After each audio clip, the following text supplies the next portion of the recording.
Welcome to the How to Be Awesome at Your Job podcast, the show where brilliant professionals share how to sharpen the universal skills required to flourish at work. Enjoy more career fun, wins, meaning, and money with your host, Pete Makaitis. Hello and welcome to episode 825 with Aaron Schmookler. Aaron is back because he's got more excellent wisdom, this time talking delegation. If you felt some resistance to delegating or you've had some unfortunate results when delegating, Aaron brings excellent wisdom and tactical steps, 6 to be precise, that you can follow to get great results with your delegations. You'll learn 1, how to get over the resistance to delegate, 2, what you need to do before you start delegating anything, and 3, the simple trick to ensuring follow-through. So if you want to check out our show notes or our transcript or the links to some of the resources that we've mentioned here, please pay us a visit over at awesomeatyourjob.com/EP825. And while you're there, check out some of our goodies like the Gold Nugget email summaries, which give you a rundown of the wisdom each guest shares in an email you can read in about 2 or 3 minutes, as well as unlocking the whole vault. We got 825 of these now, and when you subscribe, you get access to all those summaries. Pretty handy resource. There's that and more at awesomeatyourjob.com. Now here's a bit more about Aaron. For nearly 30 years, Aaron has helped people find their intrinsic motivation, their capacity to collaborate, and the fulfillment that comes from harnessing their creativity. As the co-founder and CEO of the Yes Works, he specializes in supporting business leaders who believe that people are their greatest asset to create environments that bring out their best. Aaron and the Yes Works serve clients across the country and across industries, including Microsoft, Mod Pizza, DiscoverOrg, Burkhart Dental Supply, and SOG Knives. Ninth Gear and Textainer to make work good for people and people good for work. Big thanks to Aaron for sharing his wisdom with us, and big thanks to our sponsors. Check them out. One sponsor to check out is Harvard Business Review. This brilliant magazine, published at hbr.org, is the leading destination for smart management thinking. Fun fact, HBR has been mentioned in 108 episodes of the show. That's because HBR has great stuff that comes up often. They've got explainer videos, podcasts, real-world case studies, and much more. I think of HBR each night that I put on my special orange glasses. Their article, Will Blue Light Glasses Improve Your Sleep?, revealed that those who wore them reported better sleep and a 7% improvement in work performance as compared to those who wore the sham glasses. So I cite HBR anytime anyone tells me that I look silly wearing them. Now, much of HBR's content is available for free when you sign up at their site. Subscriptions that get you unlimited content cost $10 a month. If you visit hbr.org/subscriptions and enter the promo code AWESOME, you can save 10% off of that subscription. Again, to save 10% off of your HBR subscription, go to www.hbr.org/subscriptions and enter the promo code AWESOME. And big thanks to our sponsor, Acorns. Acorns makes it easy to start automatically saving and investing for your future. You don't need a lot of money or expertise to invest with Acorns. In fact, you can get started with just your spare change. Acorns recommends an expert-built portfolio that fits you and your money goals, then automatically invests your money for you. NerdWallet.com, whom I love on these sorts of matters, gives Acorns a whopping 4.7 stars and says, quote, if you want to make the most of your spare change, there's no better place to do that than Acorns. Head to acorns.com/awesome or download the Acorns app to start saving and investing for your future today. And we got a legal disclaimer here. It may not be representative of all clients. Tier 1 compensation provided. Compensation provides an incentive to positively promote Acorns. View important disclosures at acorns.com/awesome. Investing involves risk, including the loss of principal. Please consider your objectives, risk tolerance, and Acorns' fees before investing. Acorns Advisors LLC, Acorns, is an SEC-registered investment advisor. Brokerage services are provided to clients of Acorns by Acorns Securities LLC, member FINRA/SIPC. For more information, visit acorns.com. One sponsor to check out is Storyworth. Whenever I'm thinking about meaningful Father's Day gifts, Storyworth leaps to mind. Storyworth helps you preserve precious memories and stories from your father for years to come.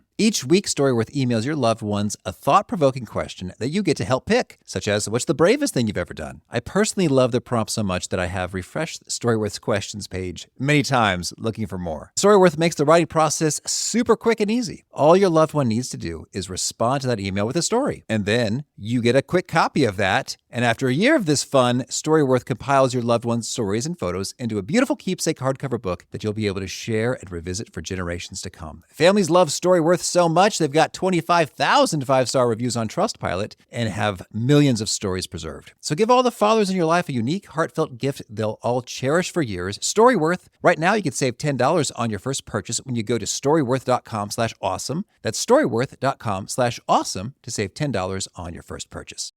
Now, here's Aaron. Aaron, welcome back to How to Be Awesome at Your Job. Thank you for having me, Pete. It's exciting to be talking to you again. Well, I'm excited too. And I was taking a gander at our last conversation. Fun fact, in the transcript of episode 497, the phrase, "tell me more about that," appeared 13 times. Oh,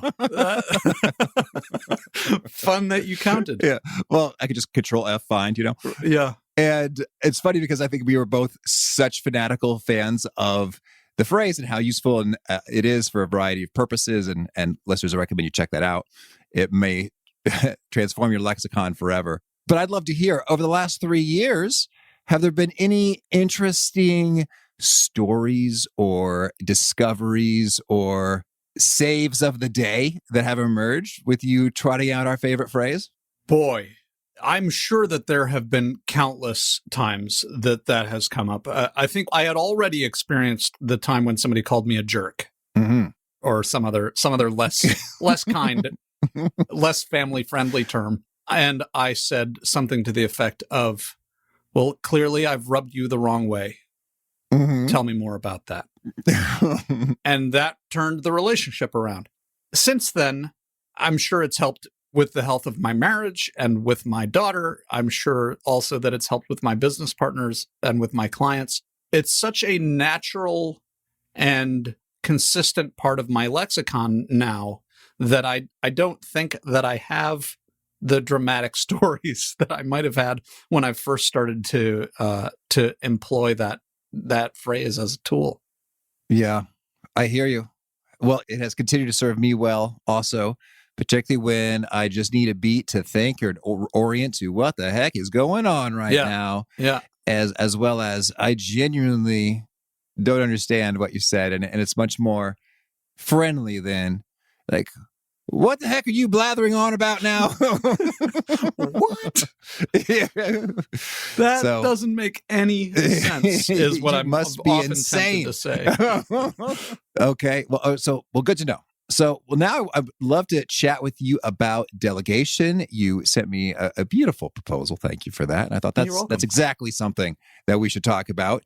So let's do it. Can you kick us off with any particularly surprising or fascinating or extra counterintuitive discoveries you've made about delegation in your 30 years of working with different folks? Well, I'll skip to the end and say I love the book Who, Not How. And I'm trying now to remember the name of the author, but Who, Not How, the premise or the thesis of the book is essentially, stop trying to figure out how to do it. Somebody already knows, and they can do it better than you. So figure out who should be doing this instead of how you are going to do it. I love that so much, and I was frantically Googling in the background. And it's Dan Sullivan. I believe that's the strategic coach, Dan Sullivan. That's the guy, yeah. Same guy. Who's got a wealth of goodies that I've enjoyed. Who, Not How, I think that really holds true. And I am astounded at how people can often do things so much better than me. Maybe I shouldn't be astounded. I should just expect that by now, having learned it so many times. But I thought, I've got a rental property in Chicago. And I thought, okay, I've checked out the Bigger Pockets podcast. I've got a little bit of sensibility associated with good finding a bargain and renting it out and making it look okay. And then I get a property manager who just could run circles around me in terms of, that's actually a 2-car garage, so you just got to paint a real good line in there. It's like I said, but it's kind of tight. It's like, welcome to every parking space in Chicago. Also, here's how we can make them pay for their own water. It's like, whoa, okay. You should be doing this and not me. One of the things that's coming to the top of my mind as you're sharing that story as a counterintuitive truth about delegation. When I'm training managers to delegate effectively, one of the questions that I ask them and kind of preparing before we get to what our 6-step model looks like is I ask you, what holds you back from delegating?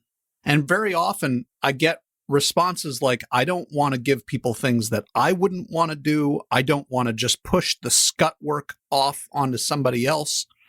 And the remarkable truth is, all the stuff that I hate doing, somebody else loves. It is remarkable and true. Hence a remarkable truth. Right. I thank God every day for inventing accountants, for example. Oh, yes. That is, you're speaking my language. And I love accountants too. I hope I haven't been harsh on them just because I dislike doing accounting work so much. But if it's in the realm of bookkeeping or compliancy things, today we had to find a title for a car in order to renew a thing. I was like, what? There's a piece of paper I was supposed to have received in the mail and then held on to for a year? That's really pushing my capability. As my friend Dave would say, I resemble that remark. Yeah. All right. That's cool. So it's who, not how. And Dan Sullivan wrote a great book called just that, which is nifty. And some things we sure dislike doing, other people love doing. That's cool and a blessing. So then lay it on us. Is there maybe a particularly inspiring story you could share to tee this up and get us going? Oh, yeah, I am fired up to delegate. Maybe there was someone who was overwhelmed and transformed their effectiveness and their stress levels with delegation. No pressure, Aaron. I'll tell a story from my own history. I don't know if we talked before, Pete, about the fact that I come from a theater background. And my primary training there was as a director. But on the way, I was also a technical director. And one of the things that the technical director is responsible for is at the end of the show, the very night that the last audience sees the show, as soon as the audience is out the door and those doors are closed, at that very moment begins what's called strike. And they start tearing down the set. Yeah. Ridiculous amounts of the set goes into the trash.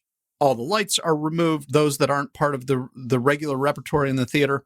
And the technical director's job at strike is essentially to make sure that it goes and that it goes off without a hitch. And the first time that I ever led strike, I remember standing on the stage. You know, I've got my tools in my hands. I'm spending a fair amount of time working on the materials myself and pointing and telling people, okay, go do this, and giving them a single task to do.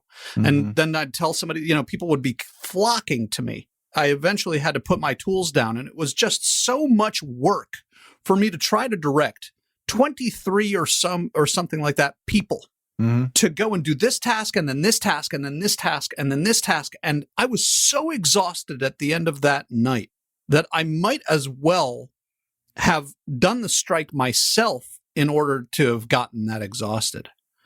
And it wasn't very effective. And we were there much longer than we should have been. And we made much less progress than we should have been. So I called up the last tech director that I remembered working for and really enjoying. And I said, what did I do wrong? What do I need to do better? And he said, okay, well, tell me about what you did. So I told him the story of the night. He said, you were assigning things task by task.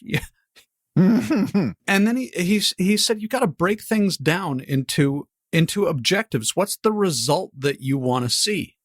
And put somebody in charge of that result. And when somebody comes to you and says, what do I do next?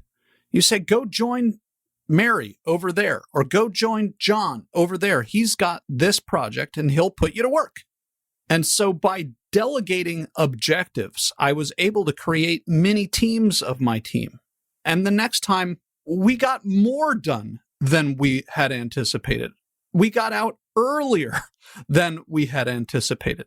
And so just that one shift from delegating or assigning tasks, and this is a distinction that I was expecting to talk to you about by the end of our conversation, this distinction between assigning tasks and delegating end results, delegating outcomes, was tremendously powerful for me in an instant. Mm-hmm. I love it. It really does resonate. I am thinking about events that when you talk about striking the stage, like, oh, I did some theater stuff back in the day, and some events like putting on these, it was called HOBY, Hugh O'Brien Youth Leadership, sophomore leadership seminars for high school students, as well as my wedding. Like, one of my favorite things to do was carve out zones of responsibility for people. And sometimes we even like to make up new names. It was like, okay, all right, Michelle, you're fantastic. And I'm going to trust you to be the person who answers all of the guest questions that they would like answered when me and my bride would rather not be tied to our phones on our wedding day. And because I've been on both sides of that equation in terms of, I've got some questions, but it's not quite clear. Like, where do I go? Or where do I do? Or can I do this at the wedding? I don't want to bother the bride and groom, but I kind of like to know. And then it's like, Michelle, you are the director of guest experience. That's your role. And we're letting all the guests know. If you have any questions, you call Michelle. And so that was really cool. Or for Hobie, we had someone who was talented with design things, but she didn't want to be in charge of the whole programming thing. So it's like, you are the artistic director. If there's any sort of color or logo or design or image that goes on a t-shirt or a booklet or a name tag or a door decoration, like, you were the master of that. It's like, oh, sweet. I think it was fun for both of us because it decimates ambiguity. Mm-hmm. It was like, oh, that's me. It's like, lights? You say lights, Aaron? That's me. Oh, did you say the huge backdrop? Oh, that's me. And you get to feel good when you own that thing. That's right. That's right. And I created an event recently that we called I'm Not Participating in This Recession. And it was an event for C-suite folks to come to. And had a CEO who had been the CEO of SOG Knives to come because he'd taken his company through some recessions. And one of the things that he shared with our attendees was that he likes to make people the CEO of their realm within his company. Yeah. Because it just creates so much leverage for him to be able to say, you handle this. And one of the things that I advise when people are contemplating, can I delegate this, is that if somebody can do a job up to 75% as well as you can, 75% is a good marker to say to them, you go take care of this. Mm-hmm. Because if you can delegate to 3 people, 75% of what you could accomplish, well, the leverage of all that multiplicity is tremendous. Mm-hmm. 75% of 3 things is much better than 100% of 1. Yeah, I dig that. And I think it's really useful to note the thing that you're delegating. Is it super crazy mission critical? Like, there are very few things in this world, although there are some, in which if you do it a hair better, the rewards are huge. I'm thinking about maybe direct response copywriting.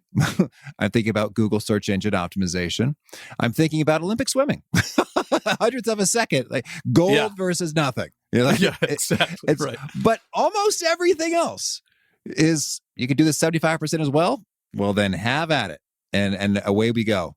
Especially within our companies, part of the time and effort that we put in our companies is on the core competency of our company, right? This is what we do. Mm-hmm. This is what we do different from other people. This is what we do better than other people. This is what you have come to us for.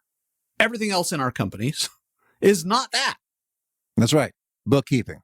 You didn't come here invoicing. Yes. Yeah. That's good. All right. Well, lovely concepts. Now, you actually have a pretty precise 5 or 6, depending on how we're counting, steps for effective delegation. Can you walk us through these? Sure. And you've hinted at the idea that this is a 6-step model with 5 steps in a way, because step 0, I'm considering step 0 because though this is the first step in delegating, it is just you all by yourself, getting yourself ready to go and do the delegation. And there are some questions for you to answer before you go and do that. 1, what is the desired outcome? What do you want? What is the end state that you need to have accomplished? In the military, they call this commander's intent. What's the commander's intent? It sounds simple, but it's often very hard.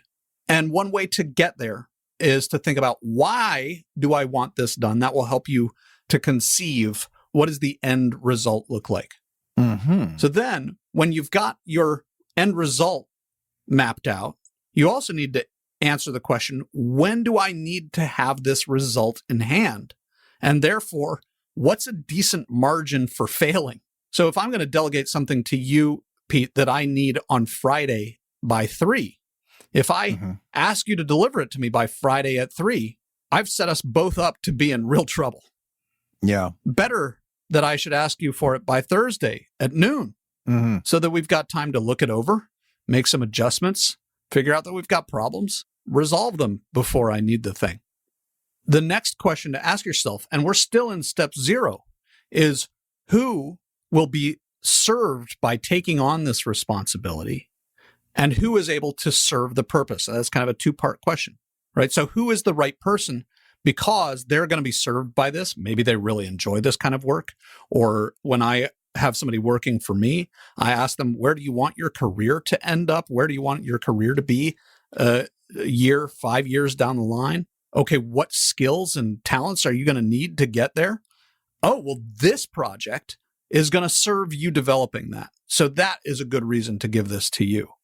Also because you're going to be capable of serving the purpose. And then the last question to ask yourself, it's still in prep, is what are they going to need to succeed? What's the information that they're going to need? What resources are they going to need? And do not skip this one. What authority, what decision-making authority are they going to need in order to succeed? So that's step 0 before you even begin to delegate, preparing yourself to be ready. Okay. And then I'm wondering, for those who have a hard time letting go or delegating, you might say, well, nobody is sufficiently qualified or able to handle this. Right. How do we respond to that?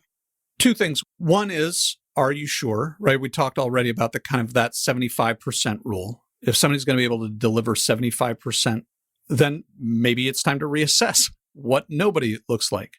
The second thought that I have is Stannis Bucket wrote a book called Joy at Work, in which he suggests that you push decision-making down. And in delegating, he says you can set parameters. Without withdrawing the authority to make decisions, you can set parameters. So if I delegate to you, Pete, and I think you don't have the judgment yet, I might say, I want you to talk to Betty and Bob about everything that you're considering before you make the decision. At the end of the day, the decision is yours, and I want you to have the benefit of their insights before you make the final decision. So that's another way of cranking up people's capability while leaving their decision-making authority intact. And I've actually thought of a third thing to share, which is if they can't do the whole thing, what parts of it can they do? What parts of it can you delegate? And then maybe you retain the rest. That's good. All right. I like that notion of the parameters. So one of it could be if it's, you get the input from these people. Another one could be if it's over X $1,000 or whatever, then you check in with me. Or if it's concerning super client A, B, or C, I want to know about it. If Absolutely. It's any of the dozens of other clients, have at it. So cool. All right. So we've got the parameters. So it's not a 100% carte blanche, it's all yours, but rather, okay, here's a slice of it. And it may very well still be the vast majority, which is cool. All right, so that's step 0. What's our step 1? Step 1, and this one is a little bit counterintuitive, is to ask somebody to give them something to do without giving them any details.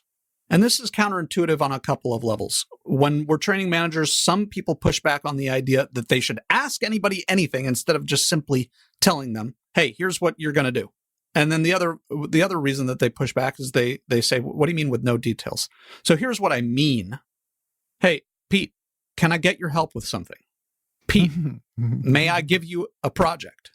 It's so funny. Like when you ask me that, you've galvanized my attention, but maybe in an anxious kind of a way. It's like, like, well, what do you have in mind exactly, Aaron? Good. Maybe. So the maybe is important because the maybe is correct. And we'll get to that in a moment. The galvanizing your attention is the biggest part of this, right? One is I'm treating you with respect by asking for permission. And then, I can't count the number of times somebody will poke their head into my office and simply start to ask me questions. And my attention is on whatever I'm doing. And I have no idea what they've said. It goes in one ear and out the other. And with my attention deficit disorder, and I'm very much like this, and even neurotypical people are like this as well, we all need a basket to put things in. So when you say, can I get your help with something? Can I give you a project? Can I give you a new responsibility? I now have a basket to put all of the details that you're going to give me in and to create order for my brain. Okay. And that's going to serve everybody. So, and with respect to the anxiety that I've created, largely that's because you and I don't have a relationship where we're doing this, where you know what's going to come next. So one of the things that I recommend to any manager or anybody who's in a position to be delegating is to tell people in advance, hey, when I delegate to you, here's what it's going to look like. I'm going to go through these 6 steps. And what this step I'm going to do before I even get to you, then I'm going to come and I'm going to ask you, can I get your help with something? I'm going to ask you, can I give you a new responsibility? And no is a perfectly good answer. And here are the other steps that I'm going to go through so that that anxiety is alleviated in advance by your knowing, okay, this is just step 1 in a 5-step process. Certainly. And then I think you said no is an acceptable answer to, can I get your help with something? I guess also maybe any number of context sharing things like, well, I feel wildly overwhelmed by this crazy important task that's due in 2 hours, but what did you have in mind? Right. And if you tell me you have a crazy important task that's due in 2 hours, I'm going to say either, thank you for telling me, Pete, you're not the right person. Or, oh, well, this is not pressing. Why don't I come to you 3 hours from now to give you a chance to get that turned in and catch your breath? That's good. So that takes us to step 2, which is now we're going to lay out the details of who does what by when. What is it that I'm asking you for? And there's another podcast called Manager Tools. And one of the things that they suggest at this point in any delegation is that instead of delegating the task be done, delegate the reporting that it is done. And I think that's just a brilliant insight to say, instead of, hey, Pete, will you do this? To say, hey, Pete, please tell me by 3 p.m. on Thursday that this is complete. Or please send me an email with the file of this report by 3 p.m. on Thursday. So you're delegating the reporting, because if I don't know it's done, it has no value to me. Okay. So delegate the reporting. Tell me as soon as this is complete. Here's the outcome I'm looking for, the manager's intent. What is the end state? Rather than all of the meticulous details. Here's the deadline. And here are some resources. Here's some consideration. Here's the authority that you have, right? You might want to, when I say consideration, you might be tempted, if I'm asking you to rent us a truck, I might say, the last time we went to U-Haul, we had these problems. So consider looking at Penske and budget before you go talking to U-Haul. Okay. So that's step 2, is to lay out what it is that I'm asking for. All right. So you're elaborating. So who does what, by when, to what standard, for what reason, with what resources? Can you elaborate a little bit on the standard? Yeah. Like, how can we go about unpacking and delineating what is good, optimal, acceptable versus what is not? Good. So you're going to want to ask yourself the question of what do I need to see? Right? So the standard for a truck might include, it needs those rails on the wall that you can lash things to. The standard might include the budget. The standard might include the size of the truck. If I'm asking you to create a report, the standard might include margins for error. Or if I'm asking you to design something, right, the standard might be, I want this to look opulent. What are the ways that you can describe what it should look like, what it should feel like, what it should be like? And what are the questions that you're going to be asking when you assess its success? In other words, how do we know if you've succeeded at the end? Are there no grammatical errors? Are there no spelling errors? Does that matter? And perfectionism, right? When we talk about perfectionism is somebody insisting that they go beyond the standard, which wastes time, effort, and peace of mind. Yeah. Okay. Cool. Well, now can you share with us the step 3, negotiate? Yeah. So step 3, as you said, is to negotiate. I asked you if I could give you something. You said yes. But you said yes sight unseen, or maybe you said it depends. You didn't know until now what I was asking for. So at this point, the negotiation includes asking the questions. Okay, now that you know what I'm asking you for, Pete, are you still in? Mm-hmm. Does this still work for you? Do you have what you need? Right? I've told you about these resources. I've told you about that authority. I've given you these tools. Is there anything else that you need that I haven't thought of? Do you need help? Do you need people? Right? People are some of the resources that you might need. And if you're tempted to say no, or if you're not sure how to meet the rest of your obligations, then we may be reallocating your other priorities and your other responsibilities. I don't have time to do that because I've got this. Oh, well, let's delay the deadline on that. Or, okay, let me take back this thing that I was trying to delegate to you because clearly this isn't going to fit on your plate. Or let's take this other thing off your plate and give it to somebody else so that you have the bandwidth to handle this. So the negotiation is, okay, what will it take to make this work? If in fact it does. Okay. And then step 4? So step 4 is to keep in touch. And this is a very often overlooked step because people say, okay, go do this. I'll see you at the end. Tools for this include, if you're a manager, having weekly one-on-ones where you're checking in with your direct report, where the weekly one-on-one is focused on your relationship in general, but you keep touch. How is this going? Or if this is a longer-term project, you set, here's the final deadline, but there are benchmarks along the way. Here's how we know we're on track. This is going to be accomplished 3 weeks away from the deadline. This is going to be accomplished 4 weeks away from the deadline. This is going to be accomplished 5 weeks away from the deadline. So you're keeping touch of, are we on track at each of those benchmark locations? And you're checking in on the standards at those times as well.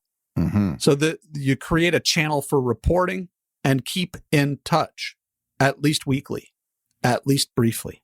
So that's step 4 is to make sure that you're keeping in touch.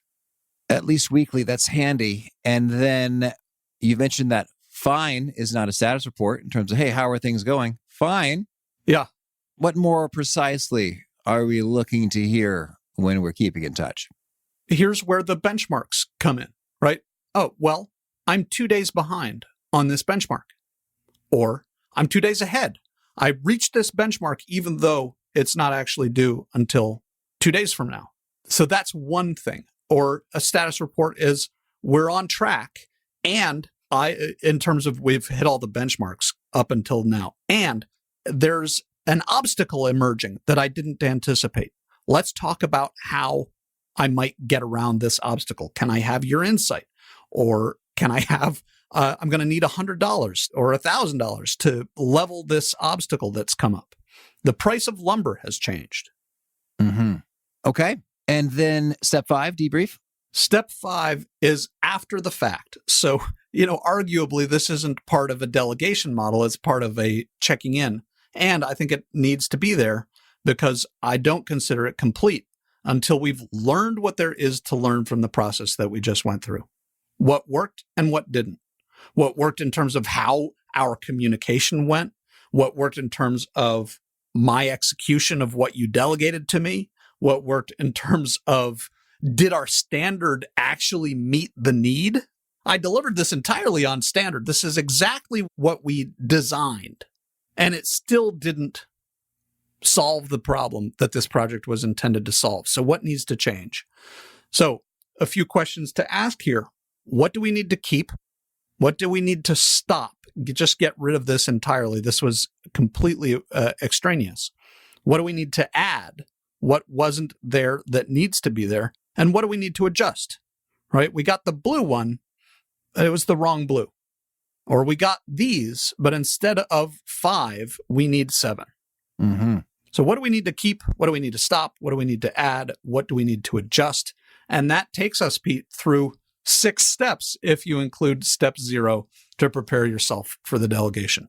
Okay. Well, and then maybe zooming out or cutting across all these steps, what are some of the top things that make all the difference for preventing disasters, disappointments, oopsies, and stressful moments? So I'll start with perhaps the answer that people are going to like the least. I remember when I took my first advanced level biology class in college. It was a genetics class.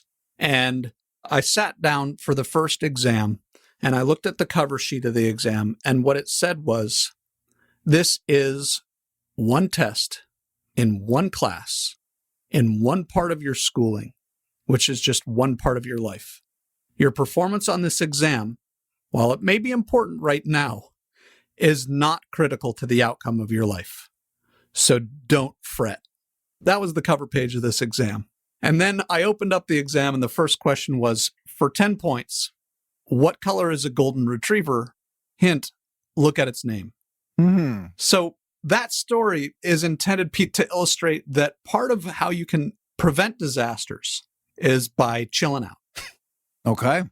Both because the things that you're thinking of as disasters are probably not as disastrous as you think they are. And because fearing disaster makes disaster more likely. And so one illustration that I love about this, I used to be a hang glider pilot. Oh, cool. And when you land a hang glider, generally you're looking for a big open field to land the hang glider in. And what happens more often than you would imagine is that there's a big open field with one tree in the middle, and the hang glider pilot hits the tree in the middle. Mm-hmm. There's lots of open space. The hang glider pilot flies right into the tree. And the reason is that in the fear and anxiety of not wanting to hit the tree, the pilot looks at the tree. And your brain is designed to take you where you're looking. Okay. Millions of years of evolution have made our brains direct where we go to where we're looking. So if you're looking for disaster, you are much more likely to steer into it. Look instead for the clear open field. And you think, open field, open field. Okay, there's the tree. That's where I don't want to go. And then you spend the bulk of your time and attention on, here's where I do want to go. Here's where I do want to go. Another part of the answer to your question, Pete, is to consider those benchmarks and to really not get lazy about checking in with those benchmarks and assessing along the way as part of your keep in touch step. Do these benchmarks still make sense, or do they need to be reassessed? Are we still on target to meet the deadline? Are we still on standard? Are we getting further and further from, if we start to fall behind, are we getting further and further behind, or are we finding that over time we're catching up? Those are a few of the thoughts that I have about that question. All right. And then when it comes to micromanaging, I think folks don't like being micromanaged. And on the flip side, managers are scared to be micromanaging. How do we make sure we strike this balance appropriately? Micromanaging is about backseat driving. It's about checking in so regularly that people can't get into a flow. Micromanaging is about making decisions that other people could make. It is not about the frequency of your check-in, provided you're allowing people to accomplish stuff and get into a flow state before your next check-in.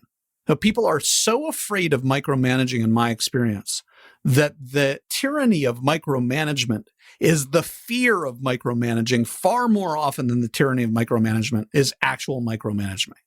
Mm-hmm. Okay. Well, so that's reassuring and comforting. So then any maybe pro tips or indicators like, oh, you might be getting close to that line. If you are tempted to take back the project that you've given to somebody, okay, think twice. All right. Taking back the delegation is often a piece of micromanagement. If you are trying to get marginal improvement by changing the decisions that they have made, you're very likely micromanaging. Okay. And it's important to think about when micromanagers are very often, what they're trying to do is risk management, right? I don't want this to go badly. I want this to go as well as it possibly could. I want the outcome to be 100%. The risk there The risk that you actually attain is demoralizing people, is losing the leverage that you have as somebody who can delegate to get more than one thing done at a time. And so if you are wasting human capital, if you are wasting people's potential and fulfillment in pursuit of marginal accomplishment, you are a micromanager. It's time to rethink your priorities. Okay. Well, now, Aaron, tell me anything else you want to make sure to mention before we shift gears and hear about some of your favorite things. I'm glad you brought up micromanagement, because that probably would have been how I would have answered that question.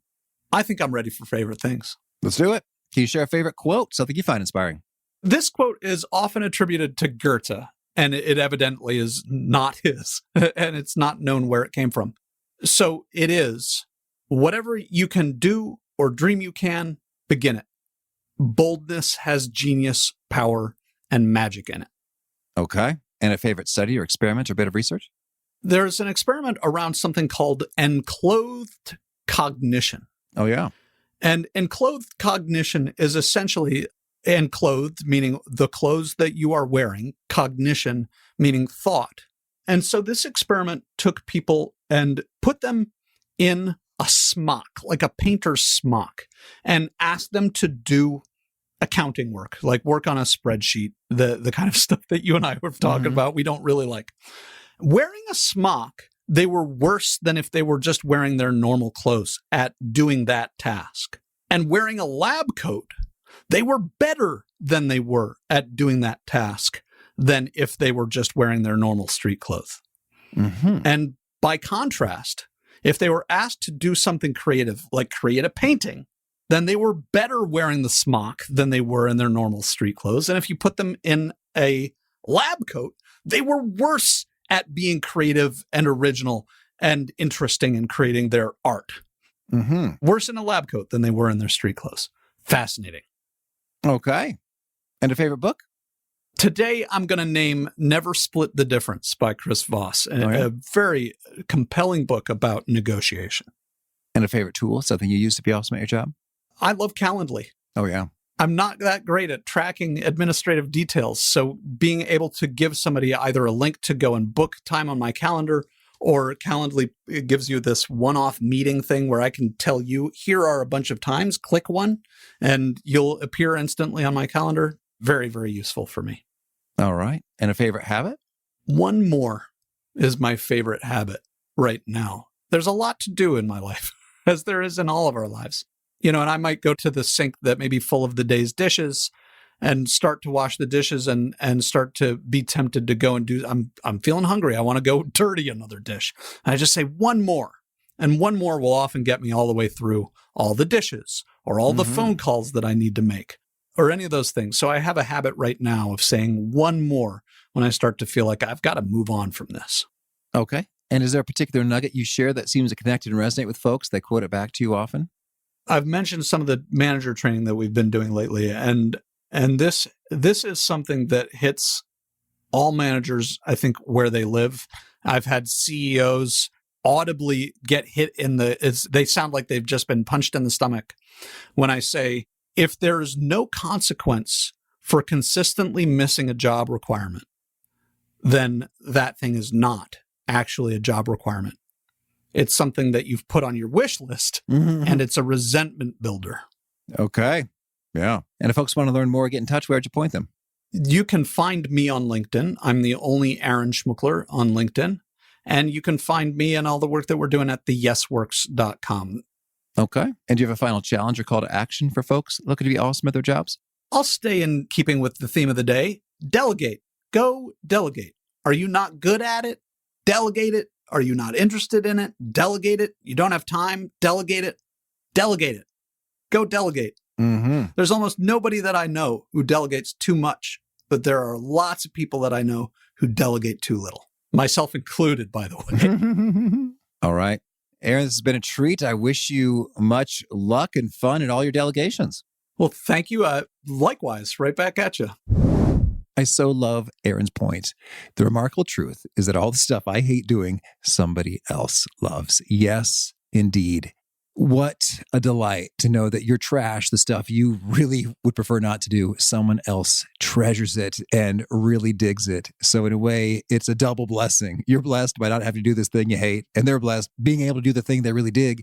Win-win. Great stuff from Aaron. Again, the show notes, the transcript, and the links to items we've referenced are at awesomeatyourjob.com/EP825. Hope to catch you next time. And peace.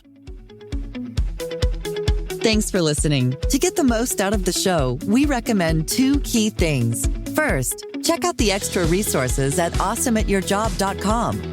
You can find this episode's transcript and links, as well as the perfect episode for your situation.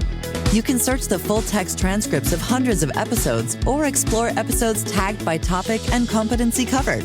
Second, subscribe to the podcast and get future episodes automatically. You can subscribe by telling Siri and several other smartphones and speakers, subscribe to the How to Be Awesome at Your Job podcast, or by tapping subscribe in your podcast player of choice. If you'd like some extra help figuring out podcasts and how subscriptions work, visit awesomeatyourjob.com/subscribe for guidance. Hope to catch you on the next episode of How to Be Awesome at Your Job.